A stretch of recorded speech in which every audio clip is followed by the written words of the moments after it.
mofinaina isan'andro atolotry ny mpitandrina rakotina valina maoly.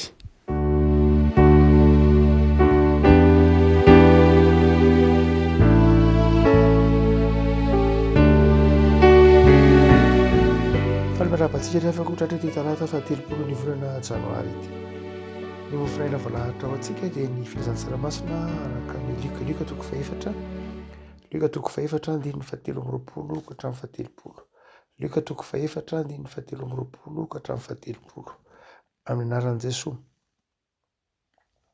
Ary io koa Jesosy taminy ataonareo amiko tokoa izao bolana izao hoe mpanao fanafody sy trano ny tenanao izay renay fa nataonao teo Kapernaoma dia mba ataovy eto an-taninao koa.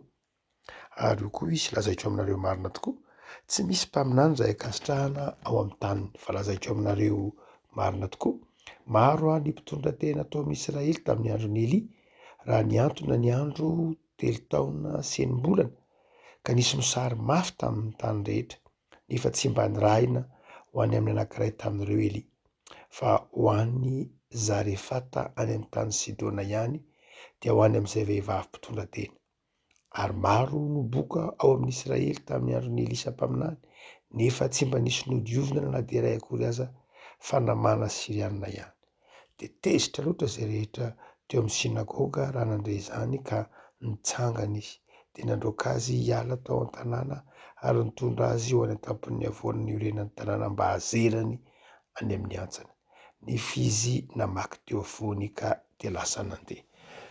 Ray masino manao masinana amin'ny fahamarinana ny teninao ny fahamarinana. Amen. Reafako misy fotoana isika miandro valim-bavaka mafy tokoa satria ny antony hivavahana moa dia fantatsika fa miandrasantsika valim-bavaka hafahafa be izany hoe olona mivavaka nefa tsy manantena na tsy mino valim-bavaka izany. Betsaka nefa ny hitantsika eo amin'ny fiainana isan'andro, betsaka ireo izay miandro valim-bavaka fa tsy mivaly mivavaka. Betsaka ireo manantena valim-bavaka fa indraindray tsy mivaly mivavaka. Tsy hoe sanatria Andriamanitra ny tsy mamaly vavaka, fantatsika tsara mihitsy Jesosy impiry moa Jesosy tsy niteny an'izany. Hoe mangatady eo mena Matteo toko 7 raha mitoetra ao anatinareo ny teniko dia angatao izay tianareo Jaona toko 10:20. Saingy izao nahoana ary tsy mivaly mivavaka, nahoana ary tsy azontsika saina tahantsika, nahoana ary no tsy omen'Andriamanitra antsika izay irentsika nefa izy mahay ny zavatra rehetra. Ny matetika izay amaliana ny soatra masina na soatra masina hamalintsika azy dia ny hoe fantatr'Andriamanitra izay mahasoa, fantatr'Andriamanitra izay tandrify azay mihitsy no izy fantatr'Andriamanitra izay mahasoa, fantatr'Andriamanitra izay tokony ho antsika, fantatr'Andriamanitra ny mety sy ny tsy mety tandrify sy sahaza ho antsika. Saingy manoloana izany toe-javatra izany koa nefa dia manazava lafin-javatra manokana ity Luka toko 4 ity. Amin'ny zavatra manokana anankiroa. Ny voalohany dia ny hoe itsika dia tsy afaka manery an'Andriamanitra. Ny vavaka dia tsy fanaovana règle 2-3. Tsy hoe satria Andriamanitra nanome andrasoa dia afaka manome ahy izy. Na hoe tsy afaka miteny amin'Andriamanitra no manao hoe nahoana Andriamanitra raha any nanomenao ka za tsy omenao. Nahoana ny firenenao ohatr'izao tahinao ka zay tsy mba tahinao. Nahoana ny ianao manao soa na mamaly vavaka na manome andranina fa nahoana kosa zay ny tsy mba ataonao. Dia indraindray antsika manao raiky telo na raikim-po na règle 2-3 takizay indraindray fa Andriamanitra tsy zay, ny vavaka tsy zay. Ny vavaka tsy misy teoria manokana, ny vavaka dia zavatra fifandraisana manokana. Ny valim-bavaka dia zavatra manokana, personnel, zavatra fifandraisana manokana amin'Andriamanitra. Andriamanitra tsy azo terena amin'izay zavatra hoe fanahoana kosa moa miangatra ianao Andriamanitra. Eto ny Jiosy izay tany Nazareta dia niteny tamin'i Jesosy manao hoe betsaka ny zavatra nataonao tany Kapernaoma. Mba ataovy eto amin'ny taninao zany, taninao angety fa ngamo tsy taninao. Teto ny evinao, teto Nazareta ke ianao ny lehibe. Teto anao no ankizy, fantany ny fahazazanao ary betsaka ny fahagagana nataonao tany Kapernaoma. Ka nahoana kosa ary no tsy nataonao teto eto Nazareta zany. Tsara ny manamarika fa raha mbola atao amin'ny Luka aloha hatramin'ny toko faefatra de mbola tsy misy fahagagarana nataon'i Jesosy tao Kapernaume. Mazava tsara hatreo amin'ny toko faefatra any aorianany toko faefatra tsika vao mahita ny fahagagarana nataon'i Jesosy tao Kapernaume. Fa eto de mbola tsy nisy mihitsy fahagagarana nataon'i Jesosy tao Kapernaume. Saingy efa mily olana an'izay sahady ilay mpamindram-panantenany hoe izay nataonao tany Kapernaume. Dia io Jesosy niteny manao hoe tsy misy mpaminay anazy, tsy misy mpaminany an-tsaina amin'ny tany nge. Misy tranga ohatran'io ao filazantsara ndray maka. Tonga ny raitapo amin'i Jesosy, ny reniny, ny lalàny, ny abaviny, raha nitory teny Jesosy de tonga ireo olona reo mihazakazaka, feno ny trano. Dia Jesosy zany nitory teny ao anatin'ny trano anankiray, ao Kapernaume mihitsy io tantara io no miseho. Dia tonga reto raitapo amin'i Jesosy, renin'i Jesosy niteny manao hoe avo ay tao Jesosy, lazao izy hoe aony hoe ny anabavinao, aony hoe ny reninao, aony hoe ny fianakavianao. Tahaka atsika le mba mahafantatra olona ambony na olona miady reny na olona malaza. De mba te-hiteny amin'ny olona hoe io ange zanako, io ange havako, io ange raitapo amiko, io olona miaino anareo io olona enonareo io olona mpanao vahagagana io olona ajaina be, io nge havanay io. Trandratsika manan'zay izay fierté zay tsy diso mihitsy amin'ny maha-olombelona. Satria zay koa nataony Maria, zay nataony ireo raitapo amin'i Jesosy, niteny tamin'ny olona hoe eo am-pitoroteny Jesosy, lazao Jesosy fa efa aony hoe ny havanao. Kanjo Jesosy niteny somary teny mahery, raha vakina maimaika de hoe somary teny mahery hoe lazao fa izao ndralahako sy nrabaviko teza rehetra miaino ny teniko, miaino ny teniko na miaino ny teniny raiko. Fa zany hoe Jesosy zany de tsy te hametraka ao am-potsika fa ny zava-dehibe de ny fiainona ny tenin'Andriamanitra. Ny fifamatorana amin'i Jesosy dia tsy ny fifamatorana ara-jeografia akory. Ny fifamatorana amin'i Jesosy de ny famatorana amin'ny alalan'ny finoana sy ny tenin'Andriamanitra, amin'ny alalan'ny finoana sy ny faharetana. Satria reto olona reto zay niaino an'i Jesosy tao Kapernaume dia naharitra, nipetraka, niaino, liana tamin'ny tenin'Andriamanitra. Toy Jesosy hoe zay manao ny sitrapon'ny raiko ange no izy, zay miaino ny tenin'ny sitrapon'Andriamanitra, zay manaraka ny soratra masina, zay ange ny ralahako sy anabaviko. Zany hoe ny fatorana mampifamatotra antsika ho toy ny raitam-po amin'i Jesosy, ray na renina na abavo Jesosy de zao ny tenin'Andriamanitra, ny finoana, ny fanetretena, ny fitiavana an'Andriamanitra. Izay tsy hita nefa teto amin'ny teto Nazareta reto. Teto Nazareta de nieritretra izy hoe ny fatorana mampifamatotra antsika amin'i Jesosy de zao satria mpiray tanindrazana amintsika izy. Satria mpiray tanindrazana amintsika izy noho zany dia zotsika mihitsy no tahiny Jesosy, zotsika mihitsy nanaovan'i Jesosy fahagagana eto ange ny tanindrazany, tsy ry avako malala. Raha ohatra ka mamaky tsara isika ny tantara dia mahita fa nitoy ny tenin'i Jesosy dia naka ohatra momba n'ilay vehivavy mpitondra tena tao Zarefaty izy sy ilay lehilahy komandy ny tafika Siriana antsoina hoe Naamana. Dia eo indrindra isika manazava hoe fa inona zany ny sitrapon'Andriamanitra. Ray mandeha koa ny fariseho de niteny tamin'i Jesosy manao hoe nafaran'i Jesosy ny marimarina koa tandreminareo fariseho. Fa nareo de mitanisa manao hoe zahay nge manao fahaforokarena, zahay efa manao an'izao, zinona ny tsy efa ataonay, de efa marina eo anatrehan'Andriamanitra zahay sy ny sisa rehetra. De hoy Jesosy tsy zay no izy. Ny fatorana amin'Andriamanitra koa tsy amin'ny lalana rita, tsy amin'ny lalana hoe zay nge nanao fahaforokarena, zay nanao adidy, izay nanao an'izao. Ka nahoana Andriamanitra tsy hamaly anay? Andriamanitra tsy hoe mifamatotra antsika amin'ny alana ritina seremonia, tsy hoe mifamatotra antsika amin'ny alana fombafomba mpivavahana Andriamanitra. Andriamanitra tsy mifamatotra antsika hoe tsy hoe zanak'Andriamanitra noho ny fomba mpivavahana isika. Hoe satria nisy litodijy lamina tsara, satria nisy zavatra tahaka zao, tsy izay ny mampifamatotra antsika amin'Andriamanitra fo. Jesosy mazava fariseho hoe tsy zay ka. Tsy zay mihitsy, tsy hoe satria nareo nanao folokarena, tsy hoe satria nareo nanao an'izao fombafomba maro isan-karazany reo dia atao hoe zanak'Andriamanitra ianareo. Tsia ho Jesosy. Tsy ny toerana mampifamatotra antsika amin'Andriamanitra, tsy ny fomba koa mampifamatotra antsika amin'Andriamanitra. Ray maka koa ireo hitantsika eo amin'ny Luka ihany, niazakazaka ireo fariseho sy ireo fariseho sy mpanorandalàna niazakazaka atao batisa.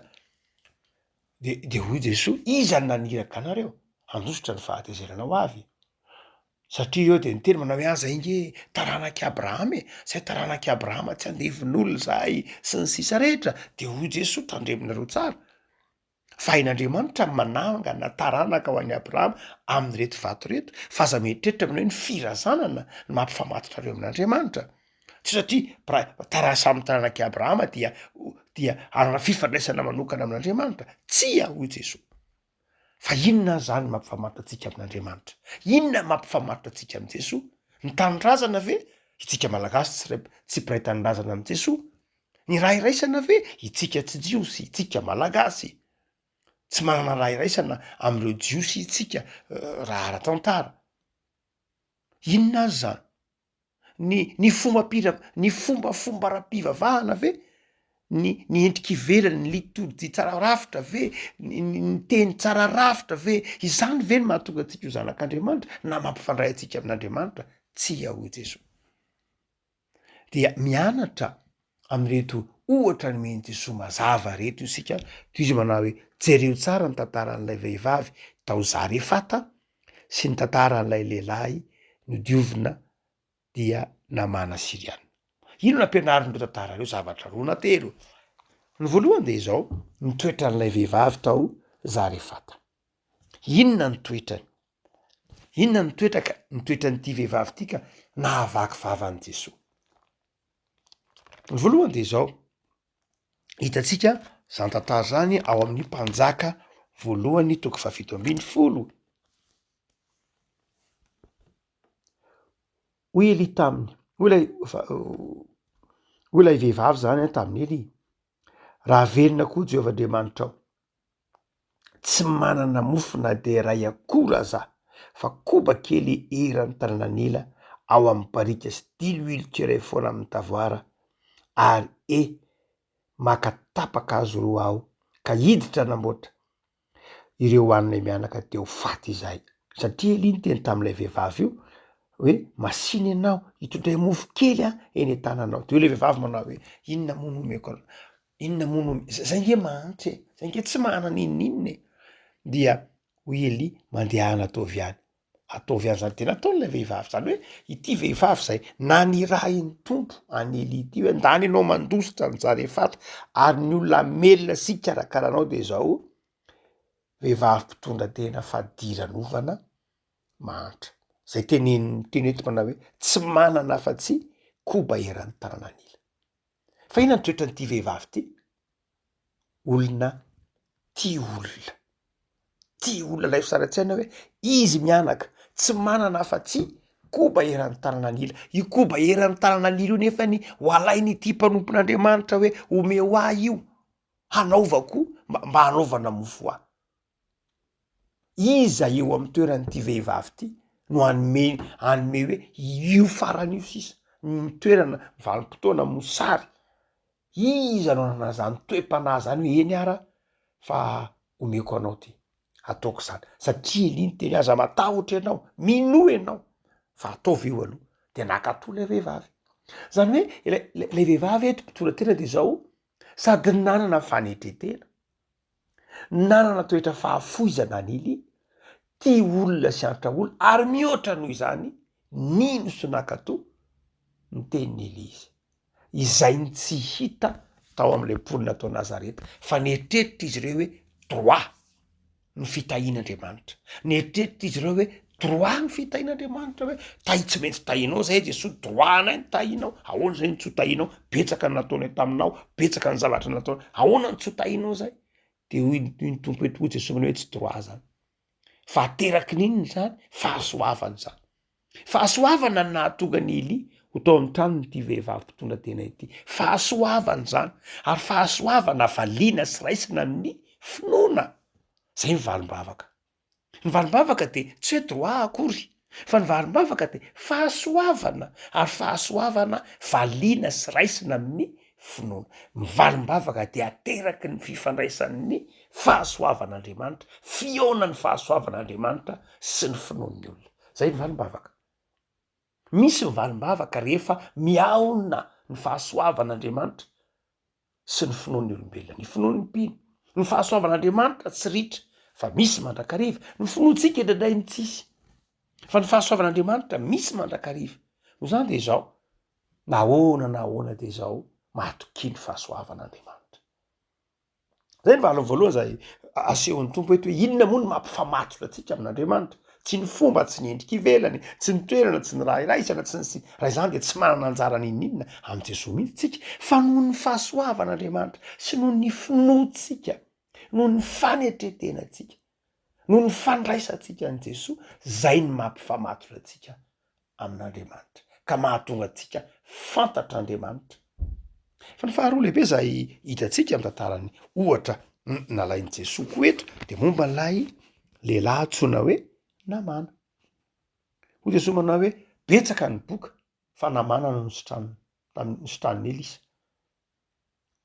Ina no nitranga tady fantatsika ao amin'ny mpanjaka faharoa toko fadimy ilay komandy nitafika Siriana prime ministre ny toeran'izany raha am'izao rerantsika zao dia tonga izy nanana tsy fahasalamana izy dia izy nefany nisy nanana mpanompo vavy hitatsika ao amin'ny toko fadimy amin'ny mpanjaka faharoa manomboka amin'ny andininy fahatelo dia hoy le ankizy vavy no manao hoe zay jiosy tena hoe raha makany amin'ny taninay io namana io vadinao mantsy an'le vadiny namana zany mantsy an'le tompo vavy no hoe zao vadinao de boka fa raha makany amin'ny tanin-drazanay io mino ay ianao fa sitrany io any amin'ny tanin-drazanay dia misy Andriamanitra, any amin'ny tanin-drazanay de zao misy mpanasitrana fa makanesa any eto asevo makany izy fa sitrana any io.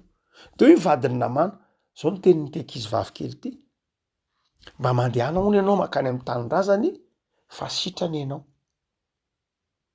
Zay ohatra zay izay resaky zay ny andohan'ny fanasitranana ny namana zay teneniny Jesosy manokana eto.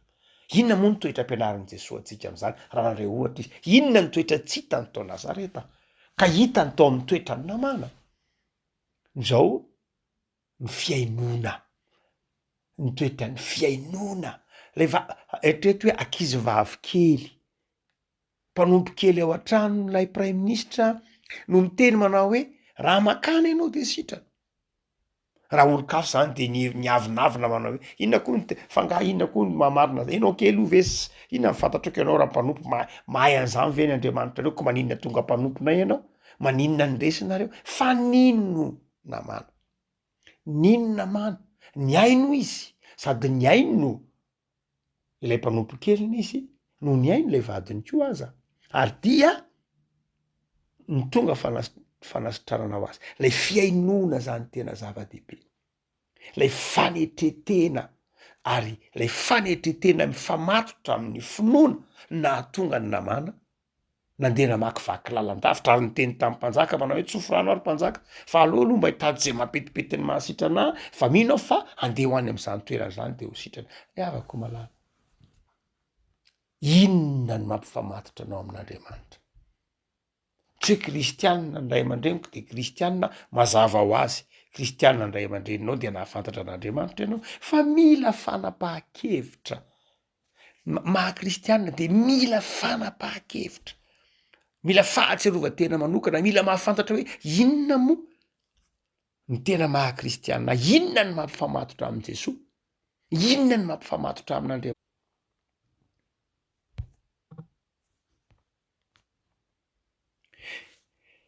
Ny famindrampon'Andriamanitra atsiary fa tena zava-dehibe ny fifatorana amin'Andriamanitra, zava-dehibe ny fifamatorana amin'Andriamanitra amin'ny alalan'ny finoana, amin'ny alalan'ny vavaka, amin'ny alalan'ny fanetretena.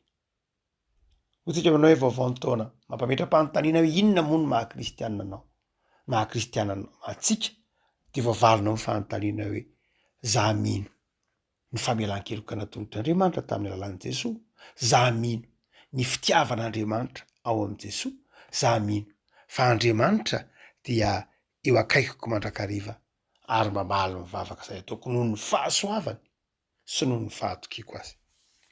Ivavakitsika, tompo am'zotranao zahay noho ny fitiavanao sy ny famindramponao fa tonononao hoe zanak' izahay noho ny am' Jesosy, tonononao hoe zanak' izahay noho ny amin'ny famelan-keloka natolo ny ray maka teo amin'ny hazo fijaliana, tonononao hoe zanak' izahay satria tianao ary de misaotra tompo fa noho ny fahasoavanao de mahita fahagagana mandrakariva eo amin'ny fiainanay zahay.